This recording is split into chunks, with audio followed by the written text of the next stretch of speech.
আজকে মাননীয় প্রধানমন্ত্রী তিনি একটি বক্তব্যে উল্লেখ করেছেন আমাদের যে শিশু রামিসা তাকে যে নির্মমভাবে হত্যা করা হয়েছে এবং ধর্ষণ করা হয়েছে, এই ঘটনার সুষ্ঠু তদন্ত এবং যে অপরাধী বিচারের মাধ্যমে 1 মাসের মধ্যেই তার ফাঁসি নিশ্চিত করা হবে, এটি মাননীয় প্রধানমন্ত্রী ঘোষণা দিয়েছেন। দেখেন, আমাদের দেশে যারা অপোজিশনে আছে তারা ধর্ষণকে নিয়ে এক ধরনের রাজনীতি করছে। তারা যদি বিচারের দাবি করত সেটিকে আমি ইতিবাচকভাবে দেখতাম।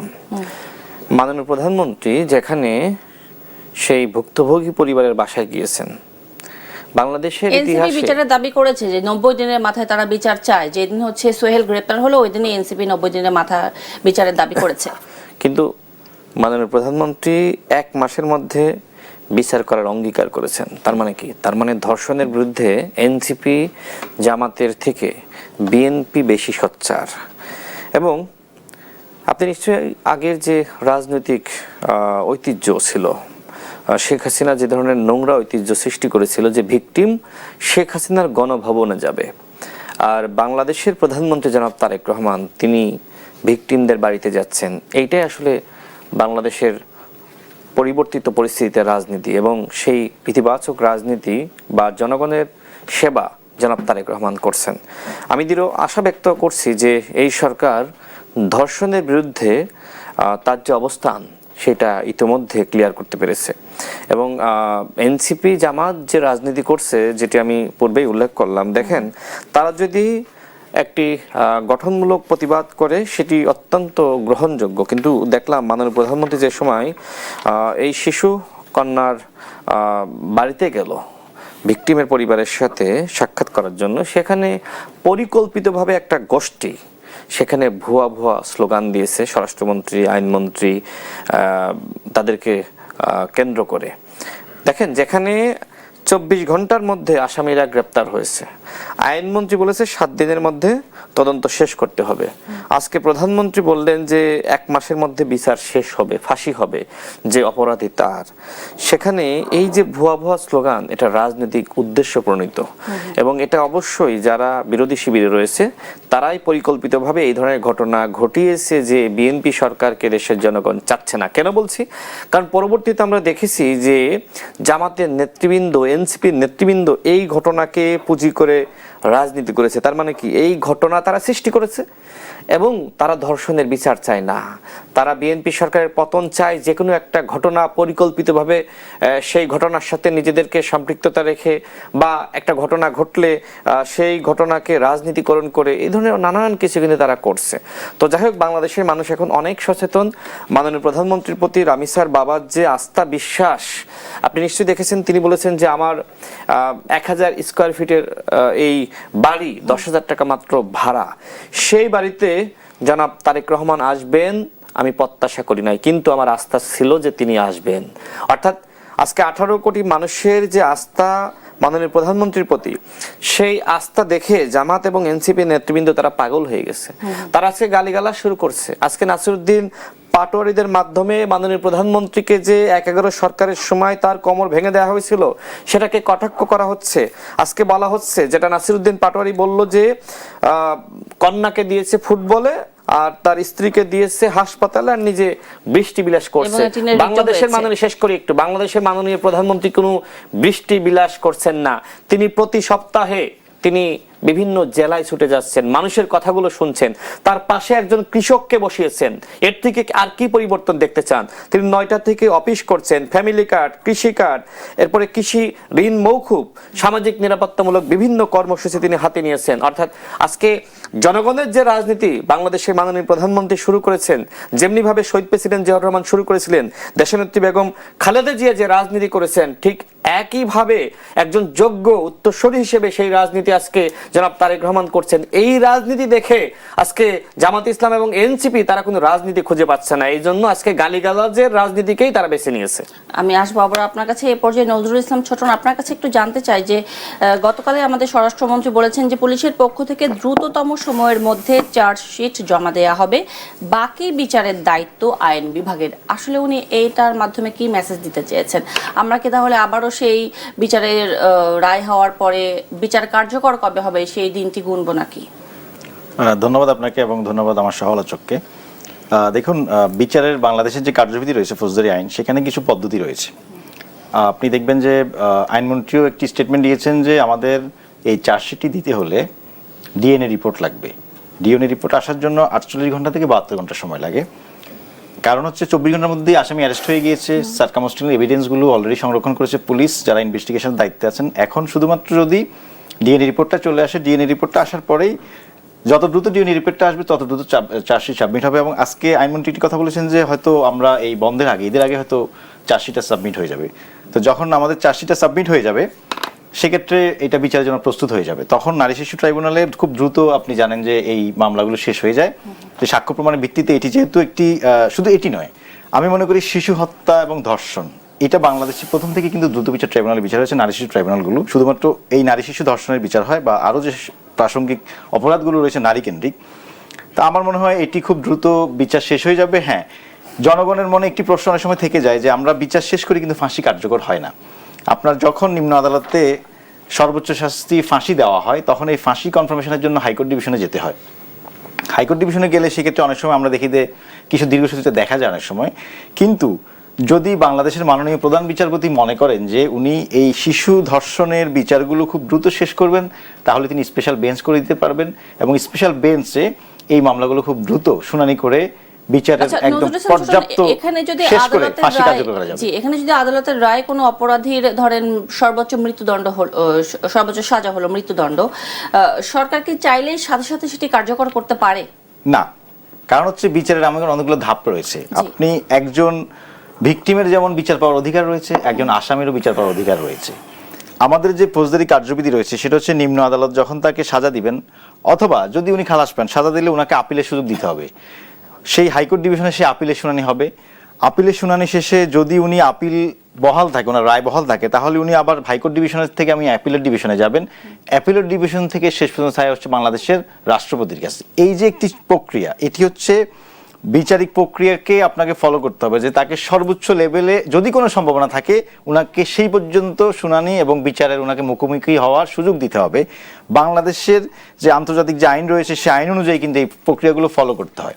এই জন্যই বলছি যে যদি নিম্ন আদালত খুব দ্রুত 7 কার্য দিবস অথবা 10 কার্য দিবসের মধ্যে বিচারটি শেষ করতে পারে, বিচার নিষ্পত্তি করতে পারে, তাহলে সেটা হাইকোর্ট ডিভিশনে চলে যাবে মৃত্যুদণ্ডাদেশ কনফার্মেশনের জন্য। সেখানেও যদি ওনার মৃত্যুদণ্ড বহাল থাকে, তাহলে যদি আসামি পক্ষ আপিল করে অথবা যদি আপিল না করে সেক্ষেত্রে মৃত্যুদণ্ড কার্যকর হয়ে যাবে। বিচার বিভাগ কি সেই 1861 সালের আইনটা ফলো করে? বিচার বিভাগ সেই পেনাল কোড আমাদের যে 1868 সেটা হচ্ছে পেনাল কোড আমাদের ধারা, আমাদের বিচার হচ্ছে কি 1898 CrPC criminal code of criminal procedure, সেই কার্যধারা অনুযায়ী বিচারগুলো আমাদের হয়ে থাকে। এবং আপনারও নিশ্চয়ই হচ্ছে আসিয়ার ঘটনার কথা আপনি নিশ্চয়ই ভুলে যাননি এবং হচ্ছে সেই যে 2021 সালে গুলশানে একটি ফ্ল্যাটে মোসাররত জাহান মুনিয়ার মরদেহ পাওয়া গেল এবং সবাই জানলো যে উনি সুইসাইড করেছেন এবং সেই 5 বছর মনে হয়ে গেছে, সেটার এখনো বিচার হয়নি। আসলে কেন এইসব ঝুলে আছে আপনার কি মনে হয়? দেখুন, আপনি যে মুনিয়া হত্যার কথা বিচার করলেন, দেখুন তখন যে সরকারগুলো ক্ষমতায় ছিল তারা সেই বিচারগুলো করতে চায়নি। তখনকার বাংলাদেশ আর এখনকার বাংলাদেশের মধ্যে আপনার অনেক পার্থক্য আছে। আপনি দেখবেন যে আমার সহআলোক রাশেদ খান বলেছেন যে আগে গণভবনে ভিকটিম যেত, ভিকটিমের পরিবার যেত, কিন্তু এবার কি দেখলেন যে মাননীয় প্রধানমন্ত্রী ভিকটিমের বাসায় চলে গিয়েছেন। সো আপনি তখনকার উদাহরণ টেনে আপনাকে হবে, আপনি দেখবেন যে অনেকগুলো বিচারকাণ্ড কিন্তু ঝুলেছিল। বিএনপি সরকার যখন ক্ষমতা আসলো তারা কিন্তু সেই বিচারগুলো আবার শুরু করেছেন, সেই তদন্ত প্রক্রিয়া শুরু হয়েছে। আপনি দেখবেন সাগরুল ইমাম হত্যা মামলা, সেটা কিন্তু আপনি দেখবেন আবার বিচার প্রক্রিয়া খুব দ্রুত শুরু হয়েছে। সো আপনি পেছনের বাংলাদেশটাকে ভুলে যেতে হবে। আমি মনে করি এই রামিসা হত্যাকাণ্ডের বিচার হবে বাংলাদেশের জন্য একটি ল্যান্ডমার্ক বিচার, যে খুব দ্রুততম সময়ের মধ্যে সর্বোচ্চ বিচারিক ত্রুটিমুক্ত একটি বিচার হবে, যেটি বাংলাদেশের মানুষ সারা জীবন মনে রাখবে। আমাদের দেশে আপনি দেখবেন যে একটি ঘটনা ঘটলে অনেকগুলো ঘটনা ঘটে, এটাকে বলে আপনাকে আইনের ভাষায় বলে যে হচ্ছে গিয়ে ক্রিমিনাল বিহেভিয়ার। আপনি যখন একটি ঘটনা ঘটে তখন এই টাইপের অপরাধ প্রবণতাটা বেড়ে যায়। আপনি কিন্তু অনেকগুলো ঘটনা কিন্তু ঘটেছে। এটাকে যদি সরকার, আপনি দেখবেন যে সবাই এই বিচার নিষ্পত্তির জন্য সকলে অত্যন্ত আন্তরিক, যে বাংলাদেশের মানুষকে এই মেসেজ দিতে হবে এই বিচারের মাধ্যমে যে এই বাংলাদেশ যে বিচারহীনতা ছিল, এই বাংলাদেশে যে স্বজনপ্রীতি ছিল, এই বাংলাদেশে যে দুর্নীতি ছিল, এই বাংলাদেশ যে একটি আস্থাহীনতার জায়গায় চলে গিয়েছিল, যে একটি পরিবারের বাহিরে বাংলাদেশে কোনো কিছু হইতো না, এই বাংলাদেশ কিন্তু সেই বাংলাদেশ না, এটি একটি নতুন বাংলাদেশ যেটি শুরু করেছিলেন যে রাজনীতি শহীদ প্রেসিডেন্ট জিয়াউর রহমান, তারপরে বেগম খালেদা জিয়া, এখন তাদের পুত্র জনাব তারেক রহমান কিন্তু সেই নেতৃত্ব ধরেছেন। যে আপনি দেখবেন যে আমরা আশা করব এই রামিসা হত্যার বিচারের মধ্য দিয়ে বাংলাদেশের বিচার ব্যবস্থা একটি নতুন মেসেজ যাবে, যেই মেসেজে একটি দৃষ্টান্ত স্থাপন হবে এবং ন্যায় বিচার কত দ্রুত ত্বরান্বিত হয় সেই ইনশাআল্লাহ সেই বিষয়টি এস্টাবলিশ হবে। রাশেদ খান, আপনার কাছে একটু জানতে চাই, এই যে আপনি বললেন যে ধর্ষণকে কেন্দ্র করে যে রাজনীতিগুলো হচ্ছে চারিপাশে, এটি আসলে সরকারকে এখানে কি সমাধানের মাধ্যম হিসেবে ব্যবহার করা হচ্ছে, নাকি এখানে সমস্যার অংশ হিসেবে সরকারকে দেখা হচ্ছে? আপনার কি মনে হয়? আপনাকে মনে রাখতে হবে, এই সরকার জনগণের ভোটে, আপনার আমার ভোটে নির্বাচিত সরকার।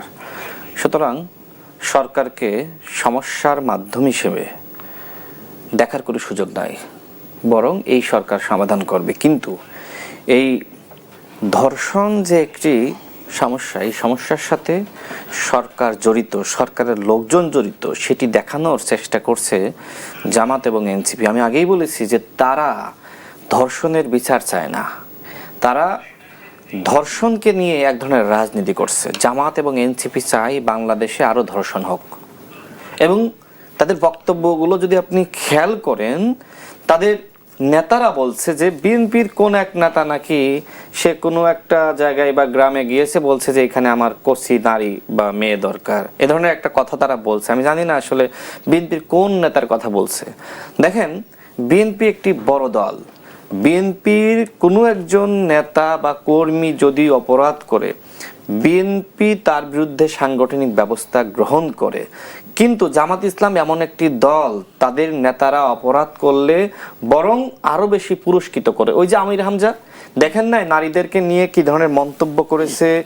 তিনি একজন এমপি, আমার ভাবতেই অবাক লাগে তার আশপাশে কার ভুঁড়ি মোটা, বা নারীদের নিয়ে তিনি ওয়াজ মাহফিলে কি ধরনের মন্তব্য করেছেন নিশ্চয়ই আপনি জানেন।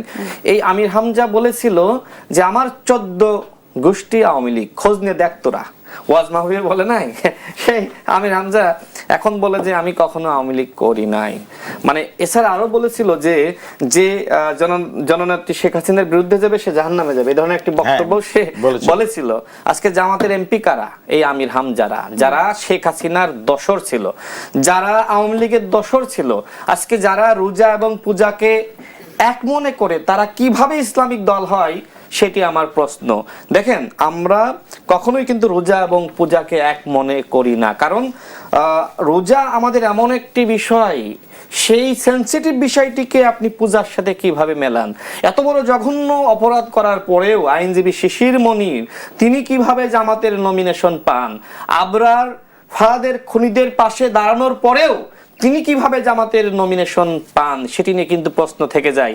এই শিশির মনির সাহেব এখন ফেসবুকে পোস্ট করেছেন তিনি রামিসার, তিনি নাকি আইনজীবী হতে চান। ধিক্কার জানাই, মনে ছিল না যে আবরারকে কিভাবে বুয়েটে পিটিয়ে হত্যা করেছিল ছাত্রলীগের সন্ত্রাসীরা? তার মানে কি ওই যে শিবির যে আসলে ক্যাম্পাসে ছাত্রলীগ হয়েছিল, আপনাদের ওই আবরার ফাহাদের যে খুনিরা, ওই খুনিদের মধ্যে কে কে শিবিরের সেটা প্রকাশ করেন। আজকে শিবির যে পরিচয় প্রকাশ করে না কেন? কারণ পরিচয় প্রকাশ করলেই দেখা যাবে যে আবরার ফাহাদের খুনিদের মধ্যেও শিবির রয়েছে। আজকে শিশির মনিরদেরকে তারা এমপি বানাতে চেয়েছিল, কোন বিচার করেছে, কোন ব্যবস্থা নিয়েছে? একটা কারণ দর্শন নোটিশ দিয়েছে। কিন্তু বিএনপির একজন নেতা দেখান যে অপরাধ করেছে বা উল্টাপাল্টা বক্তব্য দিয়েছে, যেটা বিএনপির ক্ষতি করছে, দেশের ক্ষতি করছে, একজন নেতাকেও কখনোই বিএনপি ধারণ করে নাই। বিএনপি বারবার বলেছে যে ওই ব্যক্তি অপরাধ করেছে, ওর দায় আমরা নিব না। দেখেন, এইটা তো একটা দেশ, তাই না? এই দেশের মধ্যে অসংখ্য মানুষ কিন্তু অপরাধ করছে না? তো এই যে অপরাধী যারা, তারা কেউ জামাতের সাথে যুক্ত, কেউ বিএনপির সাথে, কেউ এনসিপির সাথে। এখন সবকিছুর দায়ভার, মানে জামাতের একজন নেতাও যদি অপরাধ করে সেজন্য বিএনপিকে দায়ী করা হচ্ছে। এনসিপির হান্নান মাসুদ, একটা ঘটনা ঘটে গেলে যে এনসিপির হান্নান মাসুদ, মানে সে তো আমরা দেখেছি ওই সময় চাঁদাবাজদেরকে থানা থেকে সারিয়ে এনেছে। এখন এমপি হওয়ার পরে যদি কোনো অপরাধ করে, কোনো টেন্ডারবাজি করে, তারপরে বিএনপিকে দায় নিতে হবে, কারণ বিএনপি সরকার গঠন করেছে। আজকে আমরা দেখি নাই, আমি শেষ করি 10 সেকেন্ডে। দেখেন, আজকে জামাতের অপকর্ম দেখেন। আজকে বিভিন্ন জায়গায় দেখছি যে জামাতের নেতার বাসায় চালের বস্তা পাওয়া যাচ্ছে, যেটা আমরা আওয়ামী লীগের সময় দেখেছি। জামাতের নেতার বাসায় আপনার তেলের ব্যারেল পাওয়া যাচ্ছে। আজকে জামাত যে অপকর্মে লিপ্ত হয়েছে এইগুলো কিন্তু অনেক মিডিয়াতে আসতেছে না। আমি সাংবাদিক ভাইদেরকে বলবো, আপনারা তো শুধুমাত্র বিএনপির কোন নেতা কি বললো সেগুলো প্রচার করতেছেন, এই যে জামাতের যারা অপকর্ম করছে, জামাতের যারা লুটপাট করছে, চুরি করছে, আজকে অন্তর্বর্তীকালীন সরকারের সময় সব থেকে বেশি চুরি করেছে জামাত এবং এনসিপি। সেই চুরির তদন্ত আজকে বাংলাদেশে কেন শুরু হচ্ছে না? এটা নিয়ে কথা বলতে চাই, তবে একটি বিরতির পরে ফিরে আসতে চাই। 16 বছরে যে লুটপাট হয়েছিল, 18 মাসে ইউনূসের 16 বছরেও কিন্তু লুটপাট হয়েছে। এই দুই সরকারের তদন্ত হওয়া দরকার। নির্যাতন প্রতিরোধ আইন 2000 অনুযায়ী 180 কার্য দিবসের মধ্যে মামলা নিষ্পত্তির কথা থাকলেও বাস্তবে শেষ হতে সময় লাগে গড়ে 3 বছর 7 মাস। এটি একটি প্রতিবেদনে পড়লাম আমি। তো তাই যদি হয় তাহলে কি মানুষের বিচার ব্যবস্থার প্রতি আস্থা উঠে যাওয়া কি স্বাভাবিক না? আপনাকে আবার ধন্যবাদ। দেখুন, আপনি যে তথ্যটি দিয়েছেন এটি সত্য, অনেকাংশে সত্য। দেখুন, আসলে আমাদের কিছু সীমাবদ্ধতা রয়েছে। বাংলাদেশে আমরা 18 কোটি মানুষ, সেই অনুযায়ী যে পরিমাণ আদালত থাকা দরকার, যে পরিমাণ বিচারক থাকা দরকার এবং ইনভেস্টিগেশন করার জন্য যে পরিমাণ আমাদের আইন শৃঙ্খলা বাহিনীর সদস্য দরকার, সেই জনবল আমাদের নেই। এই কারণে আপনার এই লোকবলের অভাবে এই সুযোগটি হচ্ছে আমাদের দেশের অপরাধীরা নিচ্ছে। দেখুন, এখন আমাদের দেশে পুলিশ অপরাধ তদন্ত করে, পুলিশ মামলা রিসিভ করে, পুলিশ বিভিন্ন রকমের সংঘর্ষ দেয়, পুলিশ প্রোটোকল দেয়, সব কিছু এই পুলিশকে দিতে হয়। এখন আমাদের যে পরিমাণ পুলিশ দরকার, আমরা যদি আলাদা একটি ডিপার্টমেন্ট করতে পারতাম শুধুমাত্র মামলা তদন্ত করবেন, তাহলে আমার মনে হয় আমরা এই জায়গা থেকে বেরোয় আসতে পারতাম। এবং আমরা সবসময় বলি যে বাংলাদেশে বিচার বিভাগ সবসময় অবহেলিত। আমি যেহেতু আইনের ব্যাকগ্রাউন্ডে রয়েছি, এই বিচার বিভাগটা অবহেলিত এই কারণে এখানে বাজেট অনেক কম থাকে, অপ্রতুল বাজেট থাকে। অপ্রতুল বাজেটের কারণে গভর্নমেন্ট চাইলেই এখানে অতিরিক্ত সংখ্যক বিচারক নিয়োগ করতে পারেন না, অতিরিক্ত সংখ্যক আদালত তৈরি করতে পারেন না, এবং তার জন্য যে ইনফ্রাস্ট্রাকচার দরকার সেই জিনিসগুলো করতে পারেন না। এই জন্য এত সুন্দর একটি আইন থাকার কারণেও আমাদের দেশে ধর্ষণের মতো গুরুতর অপরাধের শাস্তিগুলোর বিচার নিষ্পত্তি করতে আমাদের বছরের পর বছর লেগে যাচ্ছে। এবং আরেক ক্ষেত্রে আমাদের যারা বিচার প্রার্থী, আমি বলবো তাদেরও কিছু অনেক সময় দুর্বলতা থেকে যায়। যেমন অনেক সময় আমরা দেখি যে দিনের পর দিন সাক্ষীগুলো আসেন না, আদালত থেকে তাদের নামে সমন যাচ্ছে, ওয়ারেন্ট যাচ্ছে, কিন্তু সাক্ষীরা সাক্ষী দিতে আসেন না। আবার বাংলাদেশের প্রেক্ষাপটে আপনি দেখবেন যে আমরা একটি, আমি বলবো যে আমরা বলি যে উন্নয়নশীল দেশ, কিন্তু আমরা এখন আসলে নিম্ন মধ্যবিত্ত একটি দেশ। এখানে সামাজিক আমাদের অভাব রয়েছে, ক্ষুধা রয়েছে, দারিদ্র্য রয়েছে। এই অপরাধগুলোর মতো অপরাধগুলোতে আপনি দেখবেন যে অপরাধী যখন সেখানে গিয়ে কিছু টাকা অফার করছেন, তারা কিন্তু সেই টাকাগুলো নিচ্ছেন, নিয়ে তারা আর যেহেতু আইনে আপোষের কোনো সুযোগ নেই, তারা সাক্ষী দিতে যাচ্ছেন না। এই সাক্ষী দিতে না যাওয়ার কারণে হয় কি, তখন এই বিচারটি শেষ হয় না, আসামিগুলো খালাস পেয়ে যাচ্ছেন অথবা অব্যাহতি পেয়ে যাচ্ছেন। আমাদেরকে এই জায়গাগুলোতে নজর দিতে হবে, যার কারণে বাংলাদেশে একটি বিচার ব্যবস্থার প্রতি মানুষের অনেকাংশেই আপনার একটু দুর্বলতা রয়ে গেছে। এই জায়গাগুলোতে যদি বর্তমানে যে আইনমন্ত্রী রয়েছেন তিনি অ্যাটর্নি জেনারেল অত্যন্ত বিচক্ষণ একটি মানুষ, আমার মনে হয় এই জায়গাগুলোতে আমাদেরকে একটু জোর দিতে হবে। এবং বিচার বিভাগের আমি বলবো যে আমাদের বাজেট বাড়াতে হবে, আমাদের বিচারক সংখ্যা বাড়াতে হবে, আমাদের আলাদা একটি ইনভেস্টিগেশন সেল করতে হবে, যে শুধুমাত্র তারা যে অপরাধগুলো হবে, যে মামলাগুলো হবে, সেই মামলাগুলো তদন্ত করবেন এবং খুব দ্রুত সময়। এবং আরেকটি বিষয় রয়েছে, আমাদের হচ্ছে আসলে পর্যাপ্ত তথ্য উপাত্ত সংরক্ষণ করার আমাদের যে স্পেশালাইজড নলেজ পার্সন আমাদের স্কিল অভাব। যেখানে আমাদের সারা বাংলাদেশে একটি মাত্র ল্যাব রয়েছে যেখানে ডিএনএ টেস্ট হয়, চট্টগ্রামের মধ্যে এখন একটি ল্যাব হয়েছে। এই জায়গাগুলোতেও আমাদের আসলে অনেক সময় লেগে যাচ্ছে। এই জিনিসগুলো যদি আমরা বাড়াতে পারি, আমার মনে হয় বাংলাদেশে আমরা এই একটি দারুণ একটি সুযোগ এবার আসছে যে হয়তো বিচারগুলো আমরা দীর্ঘসূত্র কমবে এবং খুব দ্রুত এই রামিসা হত্যার মতো যে সেন্সিটিভ ইস্যুগুলো, এই ধর্ষণ, হত্যা, তারপরে হচ্ছে আপনি দেখবেন মাদকের আমাদের দেশে একটি অনেক বড় সমস্যা রয়েছে। যেমন মাদক মামলা আপনি দেখবেন যে এই বাংলা, আপনি দেখুন একটি 7 বছরের বাচ্চা আমরা কখন ধর্ষণ হয়, যেই লোকটি ধর্ষণ করেছেন সে লোক নিঃসন্দেহে সুস্থ নয়। একটি সুস্থ মস্তিষ্কের মানুষ কখনোই 7 বছরের একটি বাচ্চাকে ধর্ষণ করতে পারে না। এই যে আমাদের একটি মাদক, বাংলাদেশের একটি এত প্রবল একটি সমস্যা, এই মাদক নির্মূল করতে হবে। যদি এইটি, আমি বলবো এটি অবশ্যই মাদকের একটি ব্যাড ইফেক্ট, কোন সুস্থ মানুষ এগুলো কাজ করতে পারে না। আপনার বক্তব্য পরিষ্কার। এই পর্যায়ে রাশেদ খান, আপনার কাছে জানতে চাই যে ছোটন ভাই যে বিচার ব্যবস্থা বা কার্যকরের ঘাটতিগুলোর কথা বললেন, সেগুলো নিয়ে সরকার আসলে নজর দেবে কিনা? এছাড়াও এই যে একটা কথা প্রচলিতই রয়ে গেছে, আসামি ধরা পড়ে না, এবং ধরা পড়লে শুধুমাত্র ধর্ষণ মামলার ক্ষেত্রে বলতেছি না, সব ধরনের মামলার ক্ষেত্রেই বলছি, আসামি ধরা পড়ে না, ধরা পড়লেও প্রভাব খাটিয়ে বেড়ে যায়। আসলে এই প্রভাবগুলো খাটায় কারা? দেখেন, অবশ্যই রাজনৈতিক নেতৃত্ব, তারাই অতীতে এ ধরনের প্রভাব খাটিয়েছে।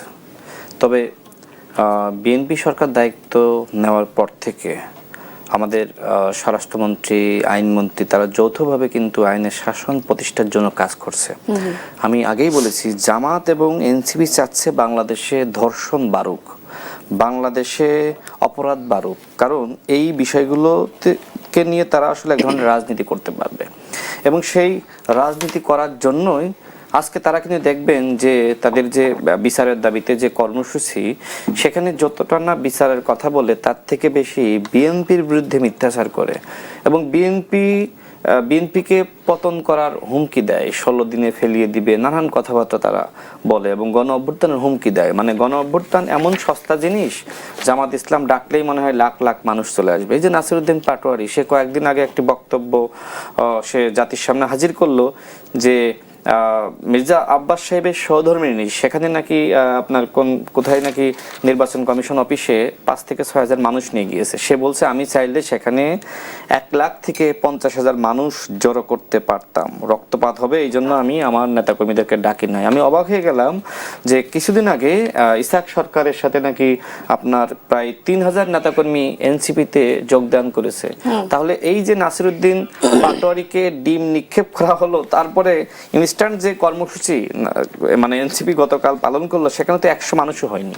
তাহলে কোথায় গেল সেই ইসাক সরকারের ফাফরবাজি? তার সাথে নাকি আপনার 3,000 নেতাকর্মী যুক্ত হয়েছে। এনসিপির যে উত্তর দক্ষিণ ওয়ার্ডে সেখানে নাকি লাখ লাখ নেতাকর্মী, যেটা নাসিরউদ্দিন পাটোয়ারি দাবি করলো, সেই মানুষগুলো কোথায় গেল?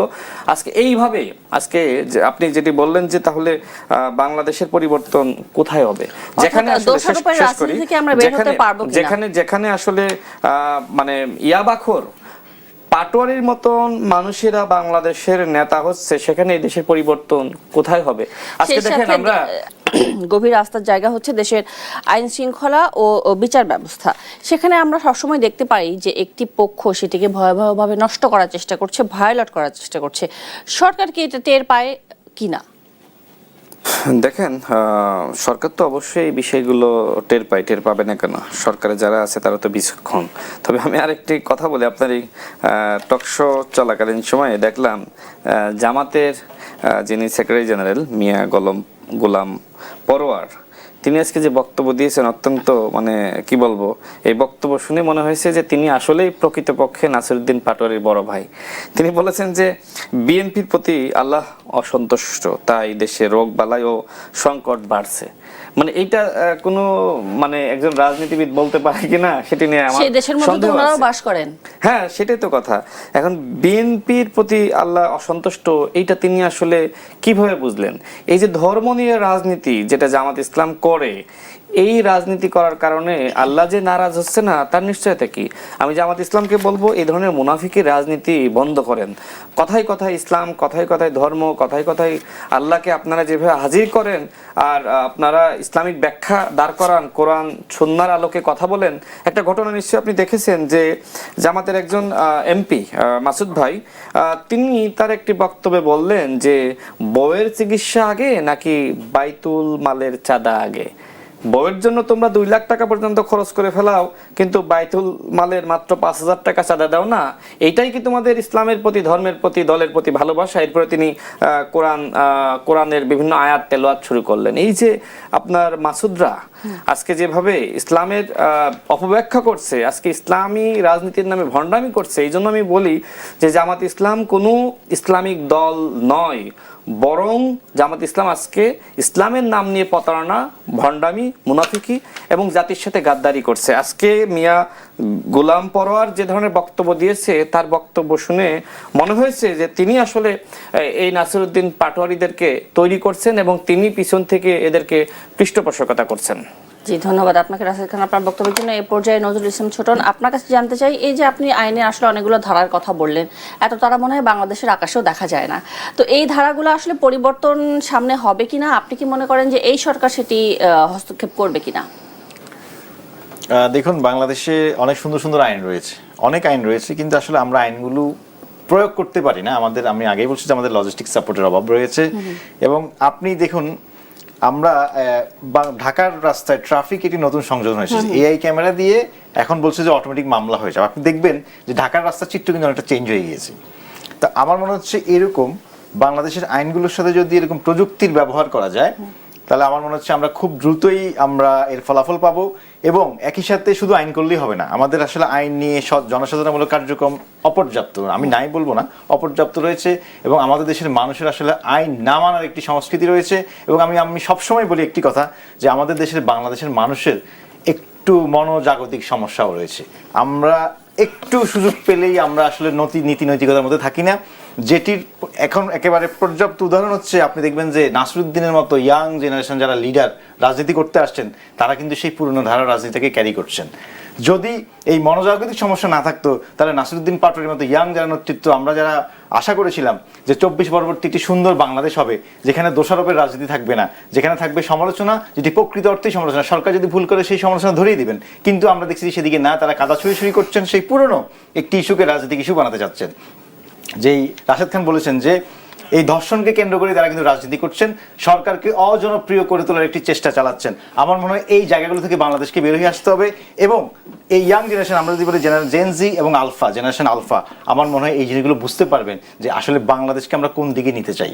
সেটি আমার মনে হয় একটি সুযোগ হয়তো তৈরি হয়েছে। সর্বোপরি মনে হয় রাজনৈতিক দলগুলোরও সচেতন হতে হবে। জি রাশেদ খান বলেন। আচ্ছা, আমি দেখেন ফেসবুকে একটি পোস্ট লক্ষ্য করছিলাম যে এনসিপি বসন্ত, তো এনসিপি বসন্ত এমন ভাবে ছড়িয়েছে যে আমরা গতকাল দেখলাম যে নাসিরুদ্দিন পাটোয়ারির উপর হামলা হলো এবং সেখানে আপনার প্রায় 100 জন হবে মনে হয় মিছিলে যে লোক সংখ্যা, কিন্তু তারা বলছে যে প্রতিদিন নাকি এনসিপিতে প্রায় 2 থেকে 3 হাজার মানুষ সারা দেশে যুক্ত হচ্ছে। তাহলে এনসিপি বসন্ত গেল কোথায়?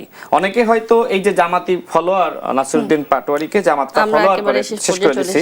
নাসিরুদ্দিন পাটোয়ারি যে জামাতি ফলোয়ার, যখন বিএনপির বিরুদ্ধে গালি দিচ্ছে সেই সময় লাইক কমেন্ট দিচ্ছে, এখন ওরা মনে করছে যে সব তো ভালোবাসা আমাদের, কিন্তু এনসিপির প্রতি মানুষের কোনো ভালোবাসা নাই। যেটা ছাত্র সংসদ নির্বাচনে দেখেছি, জামাতের সাথে যদি এনসিপি না যেত, এমনকি নাহিদ ইসলাম নিজেও পাশ করতে পারতেন না, এনসিপি একটা আসনও পেত না। আজকে নাসিরুদ্দিন পাটোয়ারি একজন পলিটিক্যাল, নাসিরুদ্দিন পাটোয়ারি একজন পলিটিক্যাল